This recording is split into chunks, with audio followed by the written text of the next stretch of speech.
The orbital station called Horizon's Edge floated in the darkness of space like a metal city. Thousands of beings lived there. Some were rich and powerful. Others were poor and forgotten. Kong Do-an was one of the forgotten ones.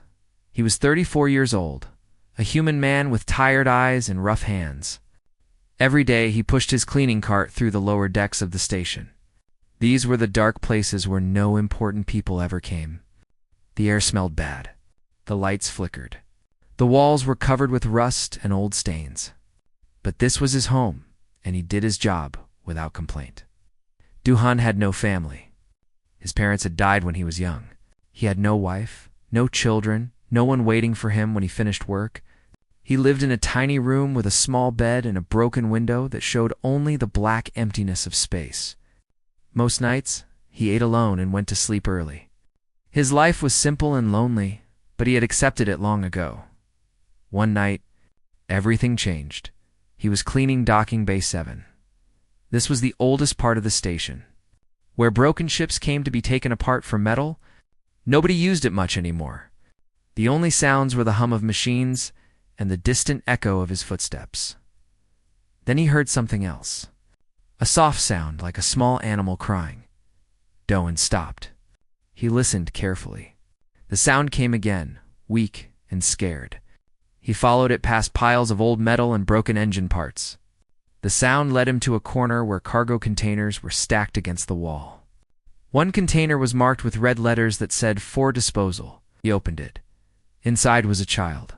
She was very small, maybe 3 years old. Her skin was pale lavender, the color of flowers from Earth that Do-an remembered from pictures. Delicate silver lines marked her face and arms in beautiful patterns. She was clearly not human. She was Velori, one of the most powerful alien species in the galaxy. The Velori were known for their beauty, their intelligence, their cold hearts, but this child was different. Her left leg was bent in a wrong way, twisted and thin. She could not walk properly, and when she opened her mouth to cry, no sound came out on the air. Someone had cut her throat, and the scar was still fresh and pink. She looked up at Do-an with huge silver eyes, full of fear. His heart broke in that moment. He picked her up gently. She was so light, like she weighed nothing at all. She shook in his arms but did not fight. She was too weak, too tired, too scared. Do-an carried her to the security office. The officer on duty was a large alien with green skin and 4 arms. He looked at the child with no interest. "Found her in Bay 7, Do-an said. "She needs help." The officer made a sound like a laugh. "A defective Velori, probably dumped by traffickers. They steal children and sell them. But damaged ones like this?" He shook his head. "No value. No one wants a cripple who cannot speak." "But she is just a child," Do-an said. "Not our problem," the officer said. "Leave her at the medical center. They will decide what to do with her." Do-an knew what that meant. The medical center would keep her for a few days. Then they would send her to a facility for unwanted beings. She would live in a small room with other broken creatures until she died. No love, no family, no hope. He looked down at the child in his arms. She had stopped shaking. Her small hand was holding onto his shirt, gripping the fabric like it was the only safe thing in the universe. Ow. Do-an said quietly. "She is coming with me." The officer stared at him. "You a human janitor. You want to raise a Velori child?" "Yes, you are a fool," the officer said. "Humans live such short lives, and you have nothing. No money, no status. What can you give her?" Do-han did not answer. He just turned and walked away, the child still in his arms. He took her to the medical center first. The doctors there examined her without much care. They confirmed what he already knew. Her leg had been broken when she was very young, and it had healed wrong. It could not be fixed without expensive surgery that cost more money than Do-an would earn in 100 years. Her vocal cords had been cut on purpose. Someone had wanted to make sure she could never speak. Who would do this to a baby? Do-an asked. The doctor, a thin alien with too many eyes, just shrugged. Velori culture values perfection. A child born with defects is considered shameful. Sometimes families get rid of them. Sometimes enemies do it to cause pain. Either way, she is damaged goods now. Doan hated those words. He took her home to his tiny room. He gave her his bed and slept on the floor. He used his savings to buy her food and medicine. He sold his father's old watch, the only thing he had left from his family, to pay for special nutrients that Valerie children needed to grow. He named her Yuna. It was a human name, a Korean name from Earth. It meant gentle and beautiful. When he told her the name using simple hand signs, she tilted her head and looked at him with confusion. But slowly, over days and weeks, she began to respond when he called her. The first time she smiled, Doan cried. He learned Valori sign language from old databases. It was hard, and his fingers were clumsy, but he practiced every night until he could talk to her. He signed simple things at first. Hungry, tired, safe, always safe. He signed that word to her every night before she slept. She had nightmares often. She would wake up shaking, her mouth open in silent screams. Doan would hold her and rock her gently until she calmed down. He did not know what horrors she had seen before he found her. He did not ask. He just held her and let her know she was not alone anymore. You are safe now, he signed to her in the darkness. I have got you. I will always have you. And slowly, night by night, she began to believe him. 10 years passed on the station, and Yuna grew from a scared little girl into a young woman of 13. She was tall now, taller than most human children her age, so her lavender skin had become deeper in color, like the evening sky. The silver. Markings on her face and arms had grown into beautiful patterns that looked like rivers flowing across her body. She walked with a limp because of her twisted leg, but she had learned to move quickly despite the pain. She used a simple metal cane that Doan had made for her from spare parts. She still could not speak. The scar on her throat had faded too. A thin white line, but the damage inside could not be healed. She communicated through sign language, and her hands moved so fast that most people could not follow them. Only Doan understood every word. Life was not easy for them. Doan still worked as a janitor, cleaning the same dark corridors he had cleaned for 20 years. His salary was small, and most of it went to food and medicine for Yuna. They lived in the same tiny room. Though Doan had built a small wall of curtains to give Yuna her own space, they ate simple meals together every evening, rice and vegetables. Sometimes a little meat when Doan could afford it. But despite the hardship, they were happy. Doan taught Yuna everything he knew. He had not gone to fancy schools, but he was a smart man who loved to learn. He taught her mathematics using old engineering manuals that he found in the station's garbage. He taught her to read using books that had belonged to his grandmother, stories from Earth about brave heroes and kind hearts. He taught her history by talking to the old workers on the station, aliens and humans who had lived long lives and seen many things. Yuna learned fast. Faster than Doan had ever seen anyone learn. By the time she was 10, she could solve math problems that made grown engineers confused.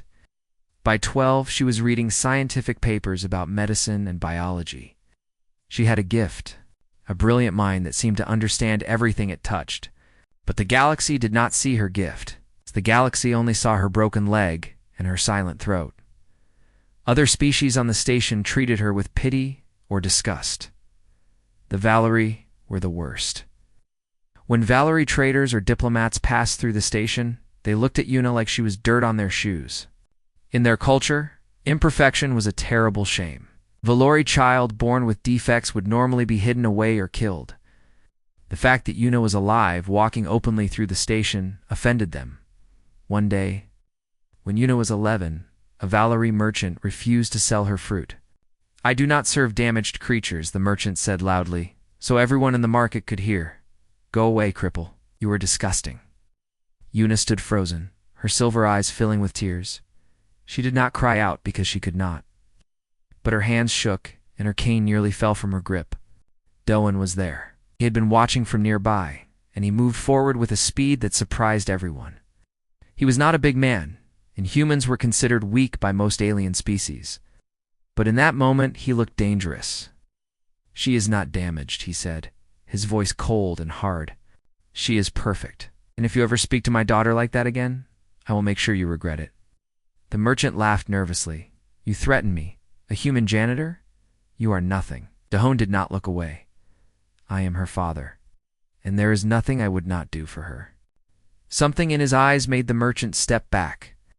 The crowd watched in silence as Doan took Yuna's hand and walked away with her.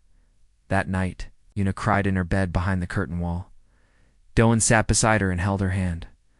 "Why do they hate me?" she signed, her movements slow and tired. "What did I do wrong?" Doan's heart ached. He signed back carefully, making sure she understood every word. Oh. "You did nothing wrong. You were born different, and some people are afraid of different. But different is not bad. Different is special." He paused and looked into her eyes. "You are not broken, Yuna. You are the strongest person I know. You have survived things that would have destroyed anyone else. And anyone who cannot see your worth is blind." Yuna wiped her tears. "But I cannot walk right. I cannot speak. I am not like other Valor." No, Doan agreed. "You are not like other Valor. You are better, because you know what it feels like to be hurt. You know what it feels like to be alone. And that will make you kind in ways that others can never understand." She stared at him for a long moment. Then she signed one word. "Father." It was the first time she had called him that. Doan smiled and his eyes were wet. "Yes, Father, always." While that day forward, something changed in Yuna. She stopped hiding from the world. She stopped being ashamed of her leg and her silence. She began to study with a fierce determination that amazed everyone who knew her. She taught herself advanced biology from stolen data chips, learned engineering by watching the mechanics work and asking them silent questions with her hands. She solved problems that the station's best experts could not solve, slipping the answers under their doors without taking credit. She was invisible but brilliant, a shadow with a mind like a star. By 15. She had memorized more scientific knowledge than most university students. By 17, she had quietly invented a new way to filter the station's water that saved thousands of credits each month. The chief engineer received praise for the improvement. He never knew that the idea came from a silent girl who cleaned tables in the cafeteria. Yuna did not mind. She did not want fame or attention. She only wanted to learn, to grow, to prove to herself that she was more than her broken body. And always, every night, Doan was there. He was getting older now, his hair turning gray, his back aching from years of hard work. But he never complained. He made her dinner. He listened to her ideas, even when he did not understand them. He told her stories about Earth, about the mountains and oceans that he had never seen but always dreamed about. He taught her the most important lesson of all, that love was not about being perfect. It was about being there, and Yuna, the abandoned child who should have died in a cargo container, began to believe that maybe, just maybe, she was worth something after all. The Imperial ship arrived on a cold morning when the station's lights were still dim. Yuna was 23 years old now, a grown woman with silver eyes that had seen much pain and much love. She was working in the lower decks, helping her father clean the machinery rooms, when the alarms began to sound. Not danger alarms. Announcement alarms. Something important was happening.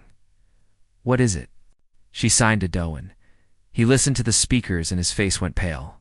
"A Velour Imperial cruiser. The Empress herself is coming to the station." Yuna felt her stomach turn cold. The Empress. The ruler of the Valori Empire? One of the most powerful beings in the galaxy? Why would she come to a small station like this? All workers were ordered to stay in their sections. Doan had to clean the corridors near the docking bays, and Yuna was supposed to wait in their room. But curiosity burned inside her. She had never seen a Valori royal before. She had never seen anyone from her own species who was not looking at her with disgust. She sneaked out and made her way to the observation deck. It was empty because all the important people were at the docking bay to greet the Empress. Through the large window, Yuna could see the Imperial ship. It was beautiful, silver and violet, shaped like a blade cutting through space. Then the screens on the wall came alive with a broadcast. The Empress was speaking to the station leaders. Why? Yuna looked at the screen and stopped breathing. The Empress was tall and elegant, dressed in robes that shimmered like water. Her skin was the same lavender as Yuna's. Her silver markings were almost identical to the patterns on Yuna's own face. And behind her left ear, there was a small birthmark. Shaped like a crescent moon, Yuna touched the same spot behind her own ear. She had the same birthmark. She had always wondered where it came from. She stared at the Empress's face. The shape of her eyes, the curve of her jaw, the way her lips pressed together when she paused to think. It was like looking at a mirror that showed the future. No, it was like looking at a mother. Yuna's legs gave out. She fell against the wall. Her heart was beating so fast that she thought it might explode. This was impossible. It had to be a coincidence. She was nobody, a crippled orphan raised by a human janitor. She could not be related to the Empress of the Velour, but the signs were everywhere. The markings, the birthmark. The face that looked so much like her own. She ran back to the lower decks, her twisted legs screaming with pain. She found Doan and grabbed his arm. Her hands were shaking so badly that she could barely sign. "I need to tell you something," she managed. "The Empress. I think she might be." Before she could finish, soldiers appeared in the corridor. Velour soldiers in silver armor, carrying weapons that hummed with energy. Behind them walked a tall Velour woman in a long coat. Her eyes were cold and sharp. "That is her," the woman said, pointing at Yuna. "Take her." Doan stepped in front of Yuna immediately. "What is the meaning of this? She has done nothing wrong." "Move aside, human," the woman said. "This does not concern you. She's my daughter. Everything about her concerns me." One of the soldiers pushed Doan to the ground. Yuna screamed, but no sound came from her throat. She tried to fight, but strong hands grabbed her arms and held her still. They took samples of her blood. They scanned her face with strange machines. They measured her markings and compared them to images on their screens. Through it all, Yuna kept her eyes on Dohan, who was being held by two soldiers. His face was full of fear and anger, but he was helpless. After what felt like hours, the woman in the coat looked at her readings and went very still. "It is confirmed," she said quietly. "This is Princess Yunha, the firstborn daughter of Empress Helen. She has been missing for 20 years. The words made no sense. Yuna shook her head, trying to deny what she was hearing. "There must be a mistake," she signed. The woman looked at her with something that might have been pity. "There is no mistake. 20 years ago, enemies of the throne stole the infant princess from the palace. They broke her leg so she could never walk properly. They cut her throat so she could never speak. They wanted to make sure she could never claim her birthright. Then they sold her to traffickers and told the Empress that her daughter was dead." Yuna's world was spinning. She looked at Doan, and she saw tears running down his face. He had not known. All these years he had raised her without knowing who she really was. "The Empress must see her," the woman continued. Immediately, he dragged Yuna to the docking bay, where the Empress was waiting. Dohan was brought too, in chains, treated like a criminal. The great hall was full of important people, all staring at the dirty janitor and the limping girl with the scarred throat. Empress Helen stood on a raised platform. When she saw Yuna, her face changed. The cold mask of royalty cracked, and something raw and painful showed through. "Unha," she whispered. "My child. My baby." She stepped down from the platform and walked toward Yuna. Her movements were slow, as if she was afraid that Yuna might disappear. Yuna did not know what to do. This woman was her mother by blood, but she was also a stranger. Yuna had only one parent in her heart, and he was kneeling in chains behind her. The Empress reached out to touch Yuna's face. Her fingers were soft and cool. I searched for you," the Empress said. "For years I searched. I never stopped believing you were alive." Yuna pulled back. Her hands moved in signs that the Empress clearly did not understand. "What is she doing?" the Empress asked. "She is speaking," Dohan said from the floor. "In sign language, the human language of the hands. She is saying that she does not know you. She is saying that her father is the man you have put in chains." The Empress looked at Doan as if seeing him for the first time. Her eyes were cold again, the eyes of a ruler who had sentenced thousands to death. "You took my daughter," she said. "Saved her," Doan replied. "I found her in a garbage container, broken and bleeding. I gave her a home. I gave her love. I gave her 20 years of my life. She belongs in the palace. She belongs wherever she chooses to belong." The Empress's face twisted with anger. She raised her hand, and the guards lifted their weapons toward Doan. Yuna threw herself between them. Her hands moved fast, signing words that only Doan could understand. But her message was clear to everyone. She stood with her arms spread wide, her twisted legs shaking with the effort, her silent mouth open in a cry that had no voice. She would die before she let them, at her father. The Empress stared at her daughter, at the fierce human defiance in her Valerie eyes, at the love that no amount of royal blood could create. And slowly, very slowly, she lowered her hand. "Leave the human," she said quietly. "For now." Yuna did not move until the soldiers stepped back from Dohan. Then she went to him and helped him stand, her hands gentle on his bruised arms. "I am sorry," she signed to him. "I did not know." He smiled through his pain. "I know. It does not matter. You are still my daughter. You will always be my daughter." Behind them, the Empress watched with an expression that no one could read. She had found her lost child, but she had also discovered something she had not expected. Her daughter had already found a family. The Valori homeworld was nothing like the dark corridors of the space station. Everything was bright and clean and beautiful. The palace sat on top of a mountain made of white stone. Towers of silver and crystal reached toward the violet sky. Gardens filled with strange flowers spread across the grounds like carpets of color. Everywhere Yuna looked, there was perfection. She hated it. 3 months had passed since the discovery. The Empress had taken Yuna back to the homeworld, and Doan had been allowed to come with her. But their lives were no longer their own. Yuna was Princess Yuna now, heir to an empire that had once tried to kill her. She had servants and teachers and guards who followed her everywhere. She had rooms larger than the entire lower deck where she was grown up, but she was not free. The court did not know what to make of her. Every day, nobles and officials came to stare at the lost princess. They whispered behind their hands and made no effort to hide their disgust. She was crippled. She was voiceless. She had been raised by a human, the most primitive species in the galaxy. Some called her a miracle. Most called her a mistake. Yuna ignored them all. She focused on learning. She studied the laws of the empire. She learned the history of her family, going back thousands of years. She practiced the rituals and customs of the court, though her twisted leg made some of the formal movements impossible. She was determined to prove that she was more than her broken body, and prove it she did. In her first week at the palace, the royal mathematicians presented her with a theorem that had confused scholars for 300 years. They expected her to fail. They wanted to show that she was not fit to be a princess. Yuna solved it in 2 days. The court was shocked. Some refused to believe it. They said she must have cheated, that someone must have helped her. But when they tested her again and again, she solved every problem they gave her. Her mind was sharper than any blade, faster than any ship.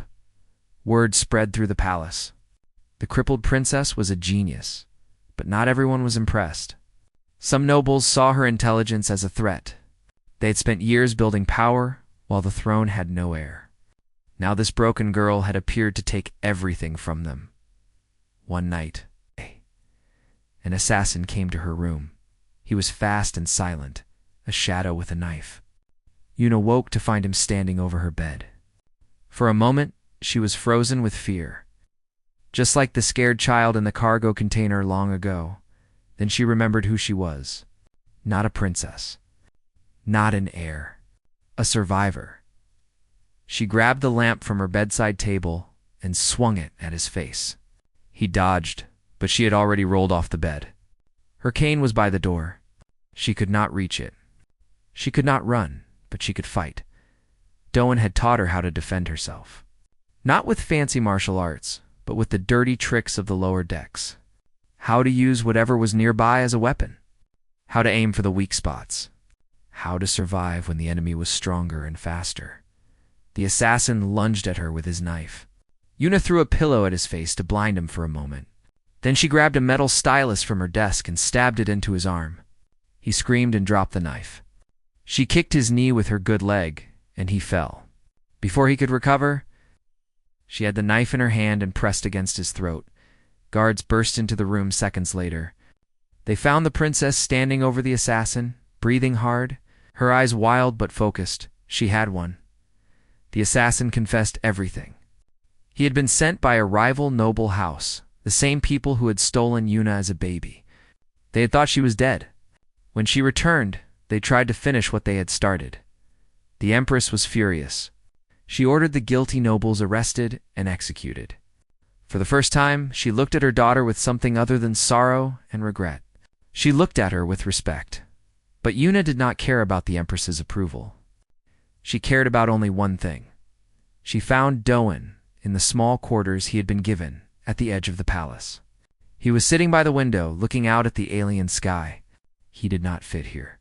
He was gray-haired and simple and human, surrounded by the cold perfection of Valori culture. "You could go home," she signed as she sat beside him. "The Empress offered you wealth, a ship, anything you want. You could return to the station and live in comfort for the rest of your life." Doan turned to look at her.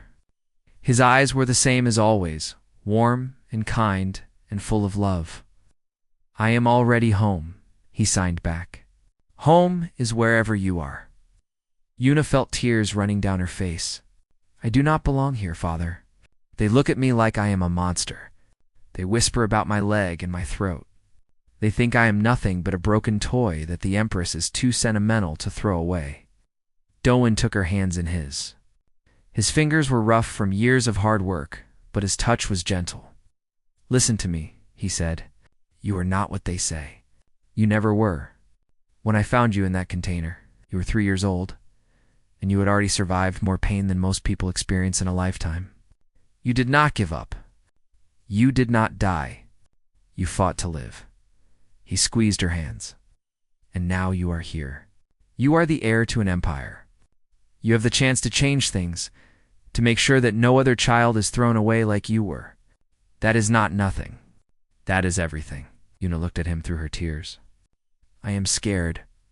They want me to be a symbol, a princess, but I am still just the girl from the lower decks. I do not know how to be anything else." Doan smiled. "Then be that girl. Be the girl who knows what it feels like to be hungry. Be the girl who knows what it feels like to be hated for things she cannot control. Be the girl who learned that strength is not about being perfect." He touched her face gently. "That is what makes you different from every other royal in this palace. That is what makes you better." Yuna closed her eyes and leaned into his hand. For a moment, she was not a princess or an heir or a political problem. She was just a daughter, sitting with the father who had saved her life. "I love you," she signed. "I love you too," he signed back. "Always have. Always will." Outside, the violet sky turned dark as the 3 moons rose over the palace. Somewhere in the city below, servants prepared for another day of court politics and noble games. But in that small room, none of it mattered. A human janitor and a Valor princess sat together in comfortable silence. Watching the stars appear, they had come a long way from the cargo, his container in docking bay 7. But some things had not changed. They were still a family, and that was enough. 5 years passed. Aduna became someone even she did not recognize. She stood in the great chamber of the Galactic Assembly, surrounded by representatives from 100 different species. The room was enormous, built to make everyone feel small, before the power of united civilizations. Screens floated in the air, broadcasting her image across thousands of worlds. Billions of beings were watching. Yuna was no longer the silent girl who hid in the shadows. Medical technology had partially repaired her damaged throat. She could speak now, though her voice was rough and soft, like stones rubbing together. It was not a beautiful voice, but it was hers. She wore the silver circlet of the crown princess. In one hand, she held a cane made from the metal of her father's old cleaning cart. She had ordered it made herself, a reminder of where she came from. Doan was in the gallery above, sitting among ambassadors and diplomats who did not know what to make of the simple human man. His hair was white now, and his body was weak with age. But his eyes were bright as he watched his daughter. Yuna took a deep breath and began to speak. "I come before you as someone who was thrown away," she said. Her voice carried through the chamber, rough but strong.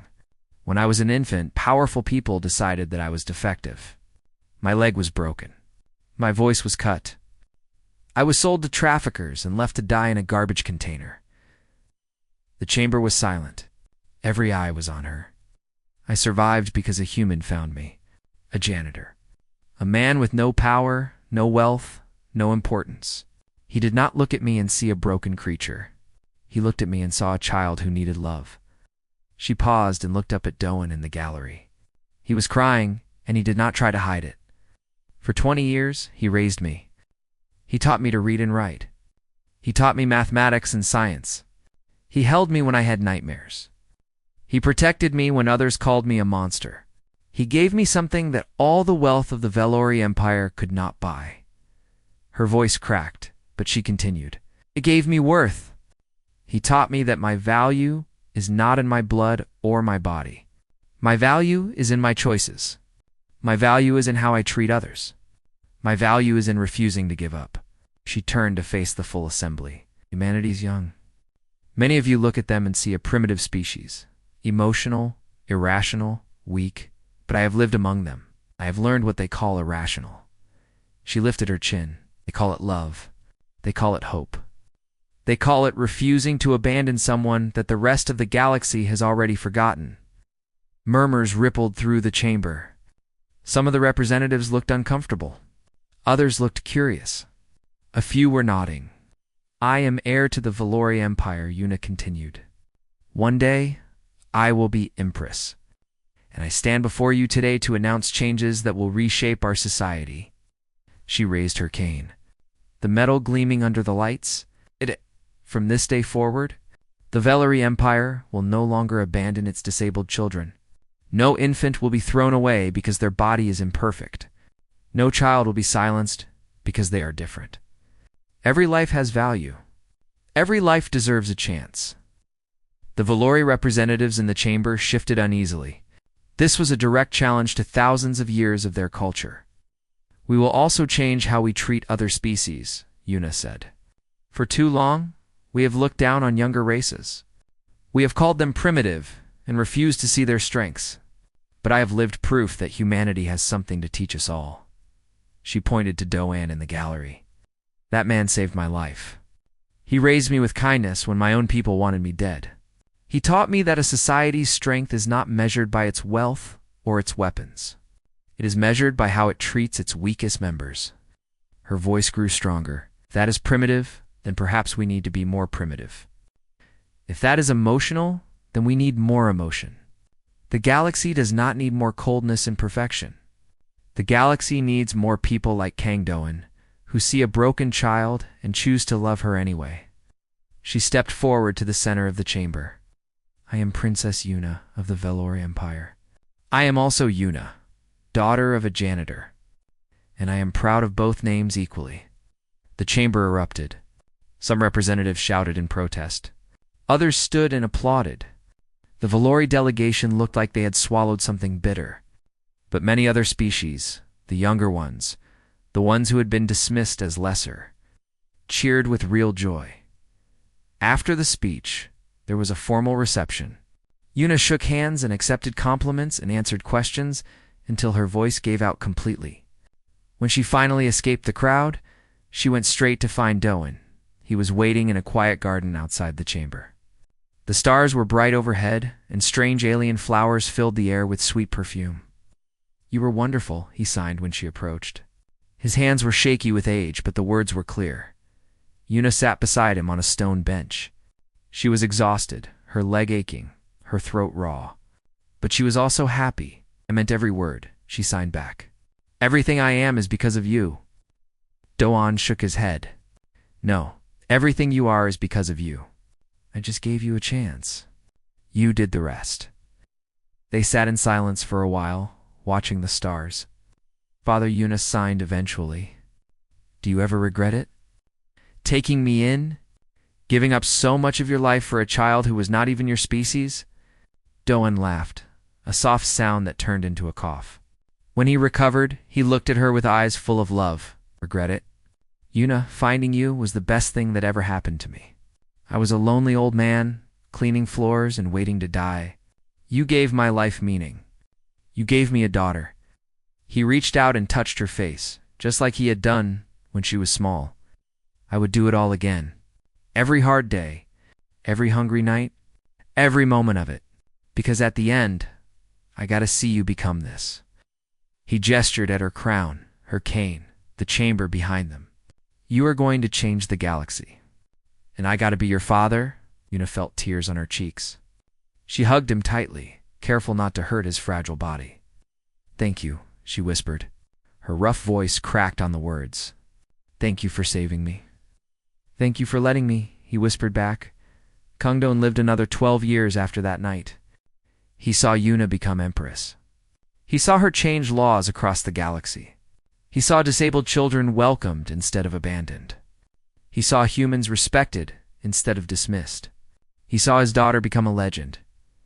When he died peacefully in his sleep, the Valori Empire declared a day of mourning. It was the first time in history that such an honor was given to a human. Empress Yuna kept his cleaning cart in the throne room for the rest of her reign. When visitors asked about it, she would smile and tell them the story of a janitor who found a broken child in the garbage and chose to love her. And in schools across the galaxy, children learned a new lesson about humanity. They learned that humans were not great because of their technology or their armies. They were great because of people like Kongdoan, ordinary people who looked at broken things and saw beauty, who looked at hopeless situations and found hope anyway. The galaxy had many powerful species, but only one species had taught the universe that love was the strongest power of all. Humanity was young. Humanity was small. Humanity was imperfect. And that was exactly what made them great.